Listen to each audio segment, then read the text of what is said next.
विद्यार्थी मित्रांनो, सप्रेम नमस्कार. विद्यासार या आपल्या यूट्यूब चॅनलवरती तुम्हा सर्वांचं हार्दिक स्वागत. विद्यार्थी मित्रांनो, आज आपण आपल्या इयत्ता चौथीच्या बालभारतीच्या पाठ्यपुस्तकातील 6वा धडा मायेची पाखर या पाठाचं प्रकट वाचन करणार आहोत. चला तर सुरुवात करूया. पाठाचं नाव आहे मायेची पाखर. कर्मवीर भाऊराव पाटील यांच्याबद्दल मला अत्यंत आदर आहे. एकदा मी पुण्याला जाताना वाटेत सातारला थांबलो. भाऊरावांना भेटावे म्हणून त्यांच्याकडे गेलो. त्यांची भेट झाली. मला खूप समाधान वाटले. सर्वजण भाऊरावांना अण्णा म्हणत असत. अण्णांनी मला संस्था दाखवण्यासाठी नेले. संस्था पाहून झाली. अंधार पडला, रात्र झाली. आता इथंच मुक्काम करा, अण्णांनी मला आग्रह केला. अण्णांचा तो आग्रह नाही कसे म्हणायचे. राहिलो झाले तिथे. मी संस्थेचा परिसर पाहत निघालो. संस्थेच्या आवारात एक मोठे वडाचे झाड होते. आजूबाजूलाही गर्द झाडी होती. थंडीचे दिवस होते. कडाक्याची थंडी पडली होती. मुले पत्र्याच्या खोल्यातून राहत होती. पत्र्यांनी बनवलेल्या अशाच एका खोलीत अण्णा बसलेले होते. मीही त्यांच्याजवळ जाऊन बसलो. त्यांनी मला जेवणाचा आग्रह केला. नुकतंच जेवण झालंय माझं, असे मी त्यांना सांगितले. अर्थात हे सर्व खोटेच होते. वसतिगृहाच्या मुलांनी केलेले जेवण ते कसे असणार, म्हणून मी जेवणाची टाळाटाळ केली. मुलांची जेवणे झाली, प्रार्थना झाली आणि ती सर्व झोपी गेली. माझ्या पोटात मात्र कावळे ओरडत होते. मग मला झोप कशी येणार? मी तसाच पडून राहिलो.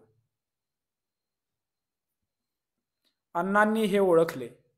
त्यांनी एका मुलाला आज्ञा केली, जा रे, स्वयंपाकघरात काही शिल्लक असेल ते घेऊन ये बघू. मुलगा धावतच स्वयंपाकघरात गेला. पिठले, भाकरी, कांदा, तेल एका ताटात घेऊन आला. मी अधाशासारखा त्यावर तुटून पडलो. पंचपक्वान्नांपेक्षाही ते मला रुचकर लागले. मग काय, बिछाण्यावर पडल्या पडल्यास डोळा लागला. मध्यरात्र उलटून गेली. कशाची तरी चाहूल लागून मला जाग आली. अण्णा उठले होते. त्यांनी कंदील हातात घेतला. प्रत्येक मुलाला झोप लागली की नाही, त्याच्या अंगावर पांघरूण आहे की नाही ते अण्णा पाहू लागले. त्यांनी पाहिले की एक मुलगा थंडीने कुडकुडत आहे. अण्णा त्याच्याजवळ गेले.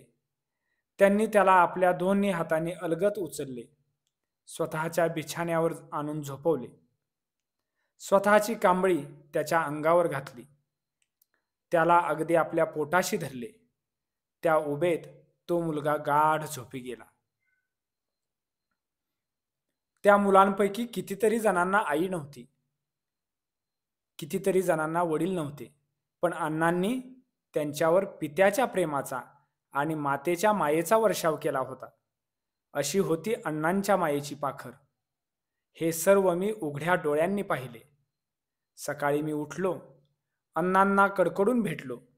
नकळतच माझ्या मुखातून शब्द बाहेर पडले, अण्णा, आपण खरेखुरे या मुलांचे आईबाप आहात. या मुलांचेच नव्हे तर या महाराष्ट्रातील गोरगरिबांच्या मुलांचे आपण पालक आहात. आपणास उदंड आयुष्य मिळो. अण्णा आयुष्यभर गोरगरिबांच्या मुलामुलींच्या शिक्षणासाठी झटत राहिले. रयत शिक्षण संस्थेच्या माध्यमातून महाराष्ट्रभर शाळा सुरू केल्या. उच्च शिक्षणासाठी महाविद्यालये सुरू केली. शैक्षणिक क्षेत्रातील त्यांच्या उत्तुंग कार्यामुळे त्यांना सर्वजण कर्मवीर म्हणून ओळखतात. विद्यार्थी मित्रांनो, मायेची पाखर या पाठाचे लेखक आहेत पा.चि. पाटील. विद्यार्थी मित्रांनो, मायेची पाखर या पाठाचं प्रकट वाचन आपण केलेलं आहे. या पुढच्या व्हिडिओमध्ये आपण या पाठाचे आशय विवेचन देखील पाहणार आहोत.